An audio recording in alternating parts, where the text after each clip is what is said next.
Hey, welcome to another edition of Big Joe Recovery. Today, Coaches on Coaches, Volume 2.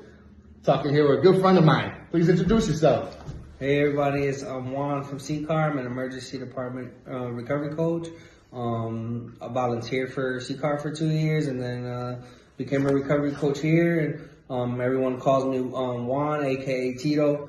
And I appreciate you for having me, Joe, man. It's a pleasure, man. You're one of my biggest inspirations. Appreciate you. Man of wisdom, many good words, and you work in the ED department, right? Right. So you see people fresh off the street. Fresh off the street in crisis mode. You know? Crisis mode. And I think that's important for meeting the newcomer and meeting them where they're at. Tell me a little bit about meeting people where they're at and trying to spread the word of recovery, get them into recovery. Right. So meeting, that's very important because that's the first thing we see, and as recovery coaches, is meeting our recoveries where they are. And just the other day, it was a recovery there who needed support from a recovery coach, but he was in so much pain that I had to practice staying in my lane. He was in so much pain. He was using 6 bundles of heroin, fentanyl.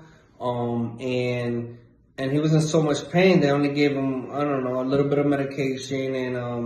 And then he needed to be stabilized to have that good conversation and engage with recovery coaching. Yeah. Sometimes I have to tell the doctors, hey, they're not ready or appropriate for recovery coaching. Let's give it some time. But in this particular situation, my fear was that he doesn't get connected with a coach because he's just gonna go back to the street because they can't stabilize his pain, give him comfort meds. So my fear was that he was gonna leave the hospital, go AMA, which is against medical advice. Against medical advice. And that was my concern. He was Spanish speaking, and I just wanted to make sure that he at least had my number or someone he can call if he was discharged. Having that resource. So in this particular case, I met him where he was at because he was in a crisis, hand was swollen, had an infection from